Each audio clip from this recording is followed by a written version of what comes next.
October 28th, 1952, on the scratch paper.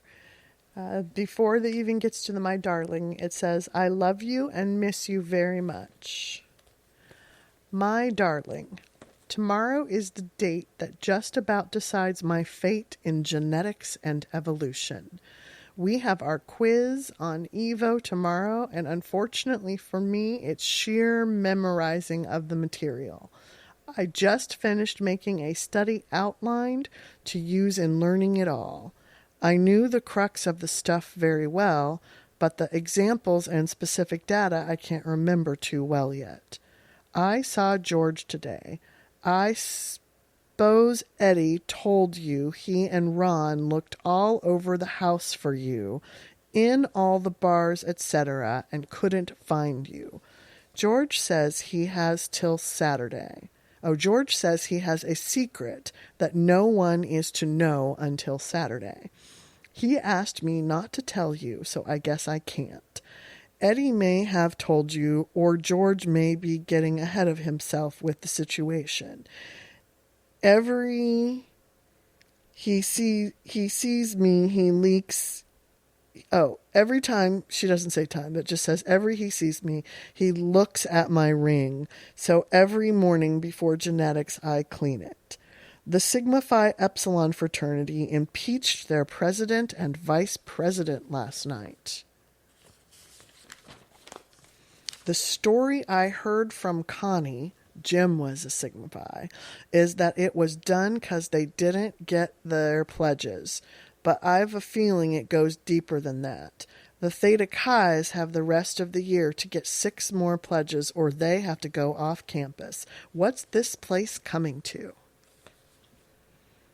A quite old man came into the Chuck Wagon this afternoon. Well, now we know the name of the restaurant. It's called the Chuck Wagon. And wrote on a sheet of paper that he would like an odd job for a roll and coffee, or if not, a glass of water. Johnny gave him a dime, and he bought some coffee with it.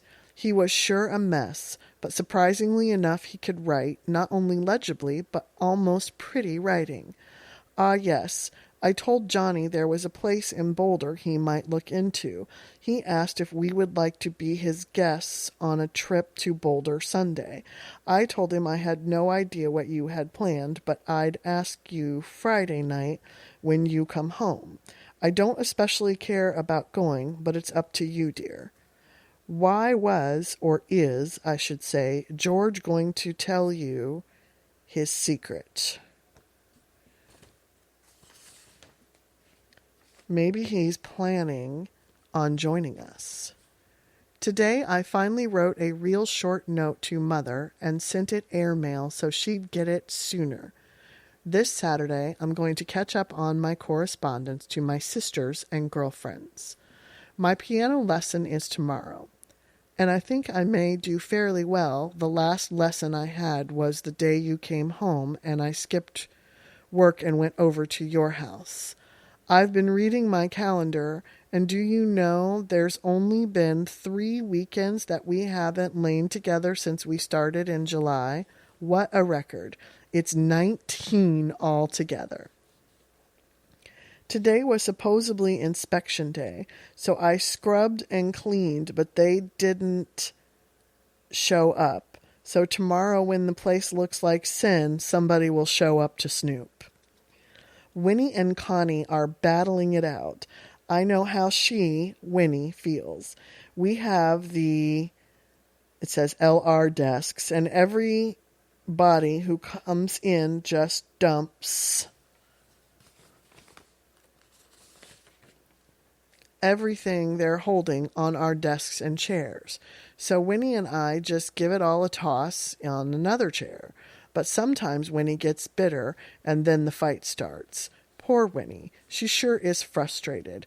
For days on end, the kids use her stuff and use her till she gets violent, and then all hell breaks loose, and we start all over again.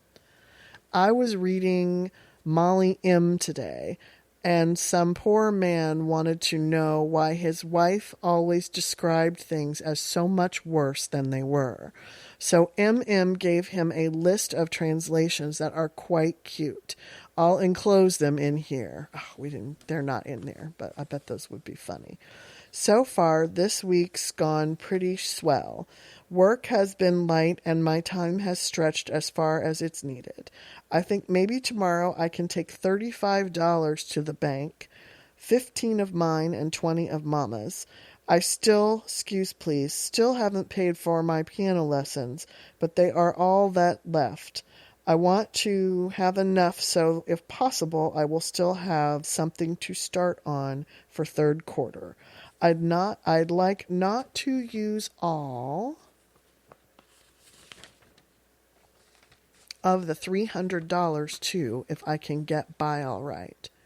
Winnie's birthday is Thursday. I hope I remember to buy her a card. She was born just before midnight. Her aunt told her she was born on a broomstick and never got off. Ah, my aching back. This is the last sheet of this paper. Gads, where did the stuff go? Is it okay if I get some more like it to write to you, or do you want some figured stationery for a change? If tomorrow and Thursday go as fast as yesterday and today have gone, I think I'll live till Friday, sweetheart. And Monday mornings the week seems to stretch out ahead of me like time unending. I guess it's 'cause on Monday I still feel like I do when we say goodbye and I see you disappear on Sunday night. I guess I'm in a mood for memories tonight. Isn't it strange how guilty I felt about going to your house? I guess I felt that since I wasn't serious about you, it wasn't fair to your family for me to be barging over on Sundays, and I could have cried when you gave me the jasmine. No one ever gave me anything before unless it was at Christmas time or on my birthday. I was so tickled with it, I showed it to all the kids and Mother Raper. And I remember the time you said you wished you could ask me to promise never to love you, never to say love you. No, wait. When you can... And I remember the time you said you wished you could ask me to promise never to leave you, but it was too early to say you promised, if it was ever broken. I was thrilled that night, too, 'cause no one ever wanted me that much before. I think I began to wonder how I really felt about you that night, but I really began to love you the Sunday I played in Central City. Then one day I realized all at once that I'd found someone to love and honor and trust and cherish to my dying day. Someone so closely filled the image, who so closely filled the image and had built of the man, so closely filled the image I had built of the man I wanted to love, and someone who loved and cherished me in return, which is the greatest feeling a person can have, I think. Sweetheart, it's 10:30, and I want to study evolution, so good night, and all my love and kisses are yours forever. Always I love you, Joyce.